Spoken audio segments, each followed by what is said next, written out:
Hi everybody, welcome back to Story Time with Grandma Kate. Today we are going to finish our Junie B. Jones book. This is the last chapter in Junie B. Jones, First Grader at Last. So if you have any suggestions for other Junie B. books or any other chapter books or story books you'd like me to read, go ahead and put it in the comments below and I'd be happy to check those out from the library or my own personal library if I have them and share them with you. If you like these videos, please subscribe and share this link with your friends because I truly love doing story time with you. It is so much fun. So the last chapter I'm going to read to you today is chapter 8, and this is called Showing and Telling. This is it starts with another journal entry that Junie B wrote.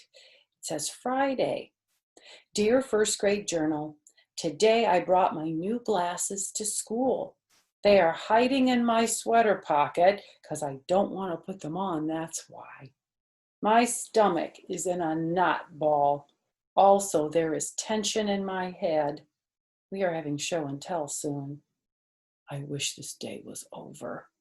From Junie B, first grader. Mr. Scary clapped his hands. Okay, boys and girls, please put your journals away now. I'll give you more time later if you need it. But right now we have to get started with show and tell. Who would like to go first this morning?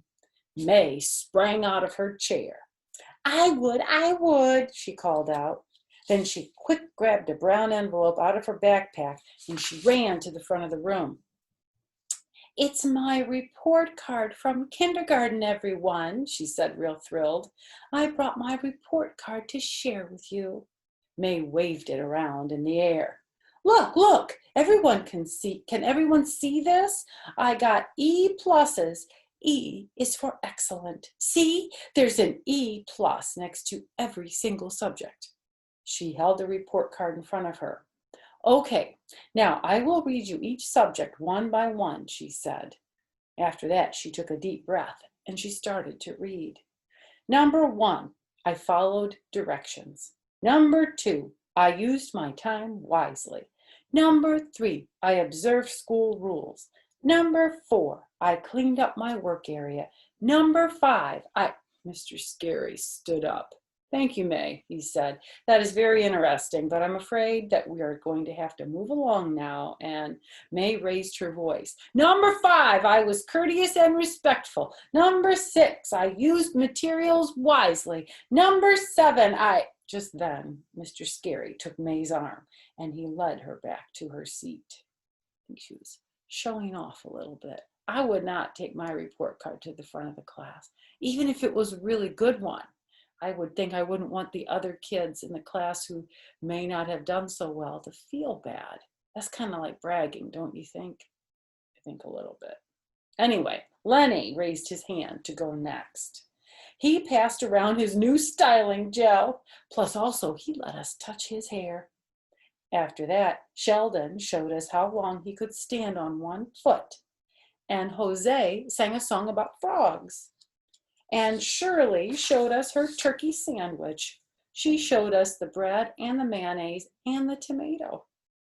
Finally, Mr. Scary stood up again. All righty, Shirley, excellent sandwich, he said, but I really think it should go back in its bag now. Shirley sat down. Mr. Scary looked around the room. Okay, who wants to go next, he said. My stomach flipped and flopped. Because a nervous idea popped into my head, that's why. I looked down at my glasses in my sweater pocket, and then I swallowed very hard, and I quick raised my hand in the air. Me, I blurted out, I do.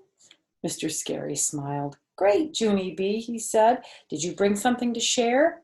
I quick put my hand down again. No, I just changed my mind, I said. My heart was thumping and pumping. I peeked at my glasses one more time. Then all of a sudden my legs stood up and they rushed me to the front of the room. My knees were wobbly and shaking. I bent over and did deep breaths. Mr. Scary came over to me. Are you okay, Junie B? He asked. Would you like to sit down and wait to do this another day? No, I said. I want to get this over with. Then, fast as anything, I reached into my pocket and I pulled out my new glasses. May started to laugh. It was loud, loudish, and meanish. "Look, it's her glasses," she yelled. "She brought her glasses for show and tell, and ha ha, they're purple." Tears came to my eyes. I have a pair of purple glasses. These are black, but I got some purple ones too. I actually have 2 pairs of purple glasses because I love purple, as you can tell. Look at poor Junie B. She looks scared. Let's see what she does. I quick covered my face with my hands, and I wanted to sit down real bad, but my legs would not even move. I stood there very frozen. And then all of a sudden I heard a noise. It was the sound of running feet, I think. I looked up. My new friend Herb was hurrying to the front of the room. And guess what? He took the glasses right out of my hand and he put them on his own face. "Cool," he said. "Purple glasses." He looked all around. "Wow," he said. "My eyes could never see out of these, Junie B. Your eyes must be really special." He looked admiring at me. You know what admiring means? It means like you just really like somebody. You really like who they are. You admire them. "How do your eyes even do that, huh? Do you have X-ray vision or something?" he asked.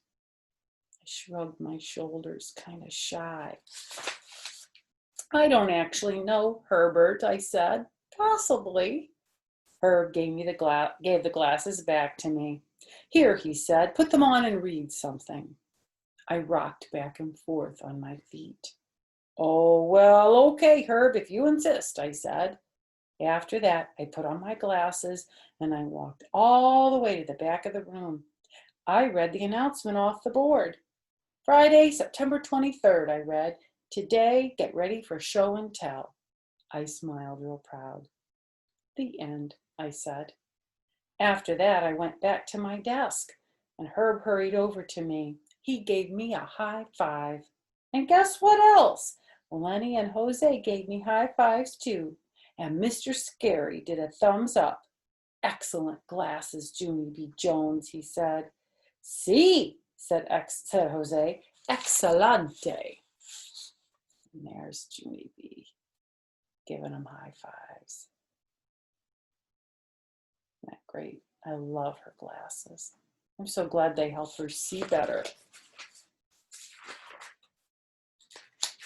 "Yes," called Lucille. "I like those glasses too, Junie B, because purple is a popular fashion color this fall."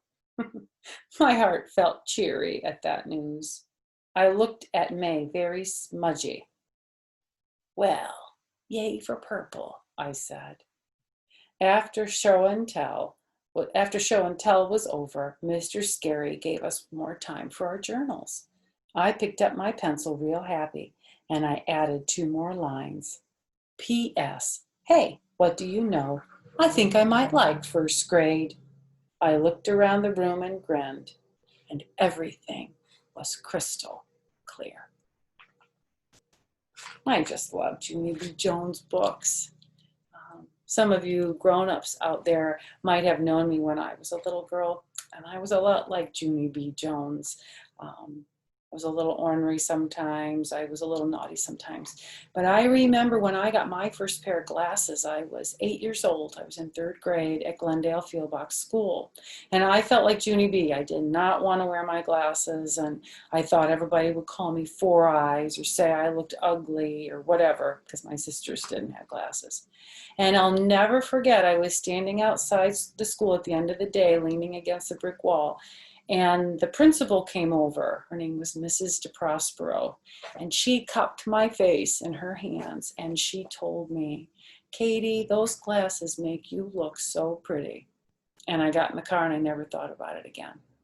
So it's always important, to know that it doesn't matter whether we wear glasses or not, whether we need hearing aids or not, whatever we need to help us see better, hear better, learn better, even feel better. If it works for us, that's important. So if you wear glasses, that's fabulous. Write in the comments below what color your glasses are. Or a picture, if you can put a picture in, or if you can go to my Facebook page and show me a picture of you with your glasses. I'd love to see it. Until our next story time, have a great day, everyone. And thank you, A.B. and Sammy, for asking for another Junie B book. It's been a pleasure to read it for you. Bye-bye.